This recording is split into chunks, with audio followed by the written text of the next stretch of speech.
प्रथम वर्ष के विद्यार्थियों का आज की कक्षा में स्वागत है। आज मैं आपको व्यवहारवाद की मूल मान्यताएं या उसकी विशेषताओं के बारे में बताऊंगी। व्यवहारवाद की आधारभूत मान्यताओं, लक्षणों एवं विशेषताओं पर डेविड ट्रूमन, हिंज यूलोंग, सैमुअल जे एडवर्ड, मॉरिस जानोविस, डेविड ईस्टन आदि अनेक विद्वानों ने विस्तार से विचार किया है। यह इनकी मूल मान्यताओं और विशेषताओं को डेविड ईस्टन ने समग्रता के साथ प्रस्तुत किया है, जो हम इन शीर्षकों में जान सकते हैं। पहला, नियमन। नियमन का सरल अर्थ है कि राजनीति के अध्ययन हेतु नियमों, सिद्धांतों का निर्माण संभव है। व्यवहारवादी मानते हैं कि मनुष्य के राजनीतिक व्यवहार में ऐसे सामान्य तत्व पाए जाते हैं जिनके आधार पर सिद्धांतों का निर्माण किया जा सकता है। इन सिद्धांतों के आधार पर मानव के राजनीतिक व्यवहार की व्याख्या की जा सकती है और उसके भविष्य के राजनीतिक व्यवहार के बारे में संभावना प्रकट की जा सकती है। दूसरा, सत्यापन। सत्यापन का अर्थ है कि मानव व्यवहार के बारे में जो भी नियम बनाया गया है उसकी सत्यता की जांच होनी चाहिए। इस प्रकार की जांच की क्रिया, सत्यापन की क्रिया को हमारे द्वारा बनाए गए नियमों की सत्यता को सिद्ध करती है और उन्हें विश्वसनीय बनाती है।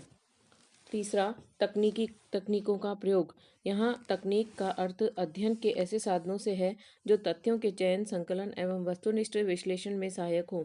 परंपरागत रूप में जिन तकनीकों को काम में लाया गया है वे विज्ञान के करीब तो हैं, किंतु उन्हें हम पूर्ण शुद्ध व वैज्ञानिक नहीं कह सकते हैं। अतः व्यवहारवादियों का मत है कि अध्ययन की इन तकनीकों में सुधार की लगातार कोशिशें की जानी चाहिए ताकि अधिक शुद्ध व वैज्ञानिक तकनीकों का निर्माण हो सके। वास्तव में तकनीकों की शुद्धता एवं वैज्ञानिकता के साथ ही यह भी जरूरी है कि अध्ययनकर्ता इन तकनीकों का इस्तेमाल निरपेक्ष एवं तटस्थ भाव से करे, तभी हमारा राजनीतिक विश्लेषण वस्तुनिष्ठ हो सकता है। चौथा, परिमाणीकरण। परिमाणीकरण का अर्थ है इकट्ठे किए गए तथ्यों, आंकड़ों, विवरण आदि के शुद्धिकरण की प्रक्रिया। परिमाणीकरण द्वारा अध्ययन के लिए एकत्र किए गए तथ्यों, आंकड़ों तथा समस्त सामग्री का सूक्ष्मपूर्ण पुनः पर्यवेक्षण किया जाता है ताकि इन्हें अधिक यथार्थ एवं शुद्ध बनाया जा सके। इस कार्य में सांख्यिकी की पद्धतियों से सहायता ली जाती है। पांचवा, मूल्य निर्धारण। व्यवहारवादियों के अनुसार अध्ययनकर्ता को अध्ययन के दौरान अपने निजी मूल्यों एवं मान्यताओं को अध्ययन से अलग रखना चाहिए ताकि अध्ययन मूल्य निरपेक्ष या मूल्य मुक्त हो सके। इस प्रकार वैज्ञानिक अध्ययन से जो यथार्थ निष्कर्ष एवं मान्यताएं प्राप्त हों उन्हें ही स्वीकार। परिमाणीकरण। परिमाणीकरण का अर्थ है इकट्ठे किए गए तथ्यों, आंकड़ों, विवरण आदि के शुद्धिकरण की प्रक्रिया।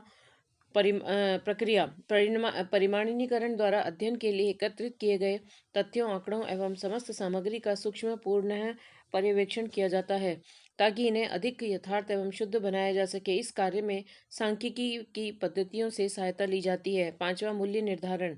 व्यवहारवादियों के अनुसार अध्ययनकर्ता को अध्ययन के दौरान अपने निजी मूल्यों एवं मान्यताओं को अध्ययन से अलग रखना चाहिए ताकि अध्ययन मूल्य निरपेक्ष या मूल्य मुक्त हो सके। इस प्रकार वैज्ञानिक अध्ययन से जो यथार्थ निष्कर्ष एवं मान्यताएं प्राप्त हों उन्हें ही स्वीकारा जाना चाहिए। छठा, व्यवस्थित अध्ययन। व्यवहारवादी एक व्यवस्थित अध्ययन के समर्थक हैं।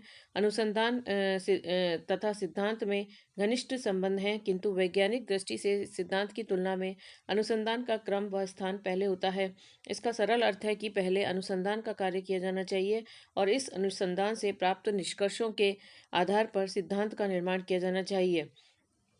उनका मत है कि इस प्रकार के व्यवस्थित अध्ययन द्वारा ही मानव के राजनीतिक व्यवहार के प्रसंग में कार्य व कारण के बीच संबंध स्थापित किया जा सकता है। सातवां, शुद्ध विज्ञान का निर्माण।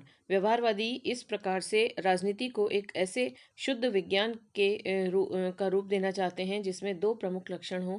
यह वैज्ञानिक सिद्धांतों के निर्माण में मददगार हों तथा हमारे युग की सामाजिक राजनीतिक समस्याओं को सुलझाने में सहायक हो। आठवां, मानव जीवन का एकीकृत अध्ययन। व्यवहारवाद के अनुसार मानव का व्यवहार स्वयं में एक पूर्ण इकाई है, अतः उसके व्यवहार का अध्ययन अलग अलग खंडों में नहीं किया जा सकता। मानव व्यवहार का अध्ययन उसकी समग्रता के साथ किया जाना चाहिए। इसका सरल अर्थ है कि मानव के व्यवहार को समझने के लिए विभिन्न सामाजिक विज्ञानों की मदद ली जानी चाहिए। अतः सभी सामाजिक विज्ञानों के आपसी सहयोग द्वारा ही मानव के व्यवहार को समझा जा सकता है।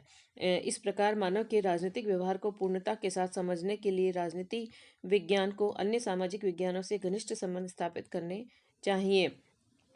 इसे व्यवहारवाद ने अंतर अनुशासनात्मक अध्ययन का नाम दिया है।